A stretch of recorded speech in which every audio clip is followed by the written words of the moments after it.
조금 쉬었다가 지금 다시 뵀는데요.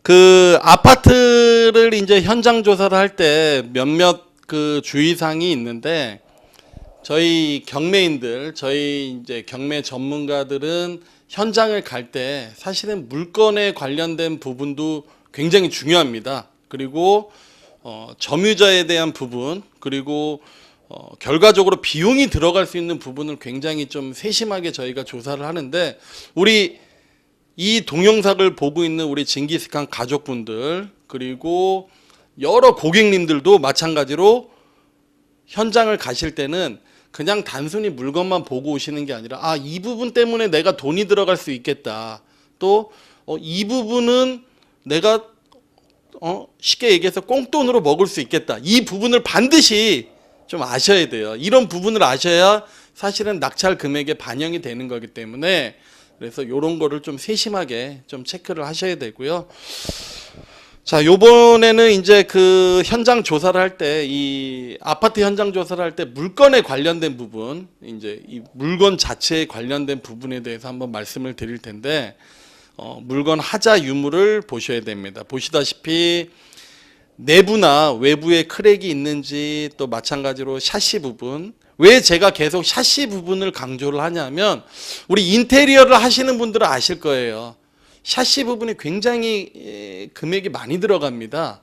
일반적인 알루미늄 샤시, 나무로 된 샤시, 하이 샤시, 여러 가지 샤시 종류도 굉장히 많은데, 되도록이면 그래도 비용이 적게 들어가는 물건들을 찾으셔야 되잖아요.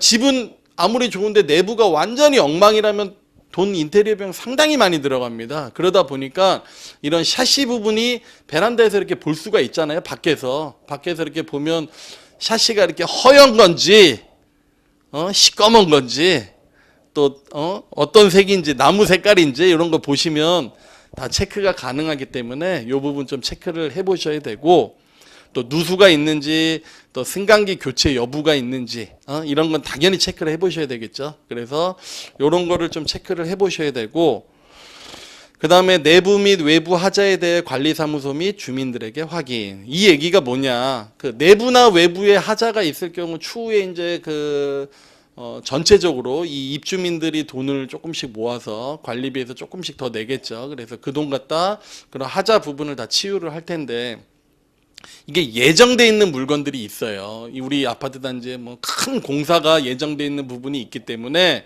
이런 것도 관리사무소 가셔서 꼼꼼하게 체크를 해보시고, 또 입주민들한테도 이렇게 확인을 좀 해보셔야 됩니다. 그리고 난방시설, 이게 난방시설, 이게 뭐냐면 중앙 난방일 수도 있고, 또 지역 난방일 수도 있고, 개별 난방일 수도 있고, 여러 가지가 있는데 요것도 입찰하시기 전에 체크를 해보셔야 되고, 또 난방기가 교체를 할 때 또 비용이 발생됩니다. 그래서 이런 시기들이라든지 또 비용이라든지 이런 것도 한번 체크를 좀 해보셔야 되고요. 그 다음에 발코니나 베란다 같은 경우 2베이, 3베이, 4베이 또 그 이상 되는 것들도 많은데, 이게 이제 많다는 얘기는 그만큼 채광을 받을 수 있는 그 전면부가 많다는 얘기이기 때문에 요런 것도 좀 아무래도 그 서비스 공간 부분이 또 어떻게 나와 있는지 이런 것도 좀 체크를 꼼꼼히 해보셔야 되고요. 그 다음에 냉방 시설이 자체적으로 매립되어 있는 게 있습니다. 이런 거는 사실은 이 공과금이나 관리비 부분이 조금 더 비용이 발생될 수는 있는데, 예를 들어서 이 냉방기 같은 경우가 고장이 났다, 매립되어 있는 게, 이러면 또 비용이 상당히 많이 들어갈 수가 있어요. 이거를 안 쓸 수가 없어요. 여기 매립되어 있는 걸 빼고 또 밖에다가 넣으면 보기에도 좀 가뜩이나 공간이 적은데, 예를 들어서 거기다 에어컨까지 놓을 수는 없잖아요. 기존에 있는 거를 수리해서 쓰셔야 되기 때문에 이런 것도 에어컨이 언제쯤 설치가 됐는지, 또 탈부착이 가능한지 이런 것도 좀 체크를 좀 해보셔야 돼요. 간혹가다 아파트 예전에 지은 집 같은 경우는 또 한때 유행했는데, 이 배관을 내부로 이렇게 했던 데가 있어요. 거실 밑으로 해갖고 배관을, 예를 들어서 이 배관의 중간에 뭐가 막혔든지 고장이 났다 이러면 이거 배관을 뜯는 게 아니라 마루를 뜯어야 돼 다. 그럼 비용이 상당히 많이 들어가요. 그러다 보니까 이런 것도 좀 염두를 해보셔야 되고, 그다음에 대지권 및 유치권. 이제 현장 조사를 할 때 사전에 이제 대지권 부분을 좀 체크를 할 텐데 대지 지분에 대해서 체크를 할 거고 지금 보시면 그 경매 물건상 대지권이 미등기 돼 있거나 토지 별도 등기 또 대지권 등기가 없을 수도 있습니다. 이런 것도 확인을 해보셔서 추가로 비용이 들어갈 수 있으면 어느 정도 비용이 들어가는지도 좀 체크를 해보셔야 되고요. 미분양 아파트일 경우는 비용 문제가 발생. 당연하겠죠. 예.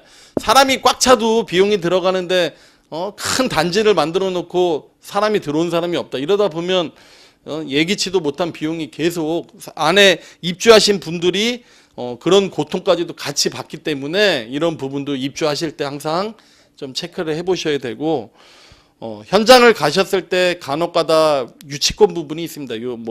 유치권이 형성될지 안 될지는 제가 지금 당장 말씀드리지는 없지만 통상 거의 90% 이상은 다 허위입니다.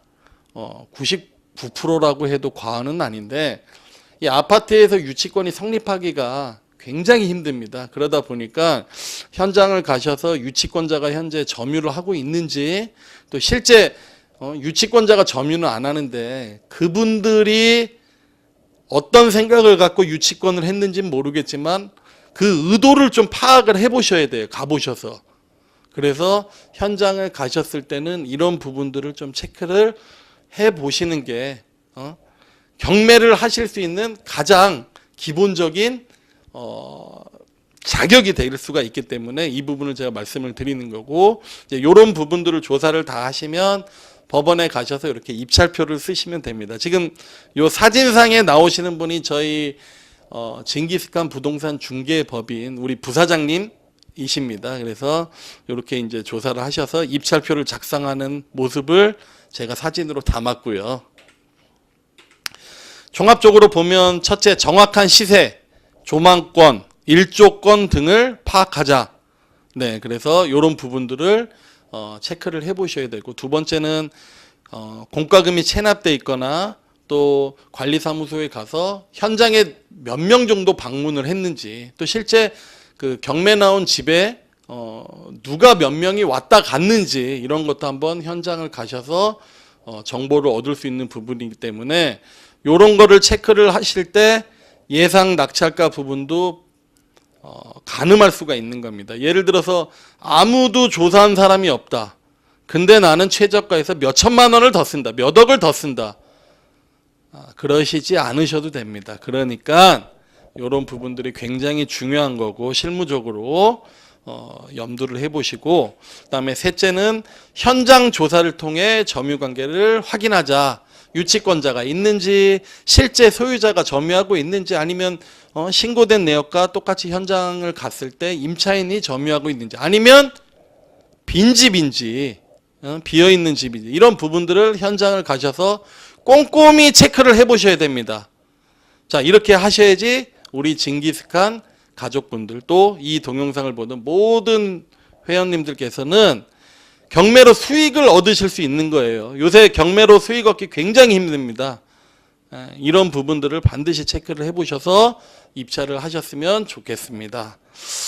자, 마지막으로 이 동영상을 보고 나서 경매에 관련해서 궁금하시거나 평소에 그 관심 있던 물건들이 있을 때 저나 저희 징기스칸에 문의를 해주시면 저희 전문가들이 아주 꼼꼼하고 성실하고 책임 있게 이렇게 상담을 해드리고 있습니다. 밑에 보시면 카톡이 있으니까요. 실시간으로 언제든지 상담이 가능하니까 남겨주시면 제가 아는 한도에서는 제가 답변을 다 드리도록 하겠습니다. 감사합니다.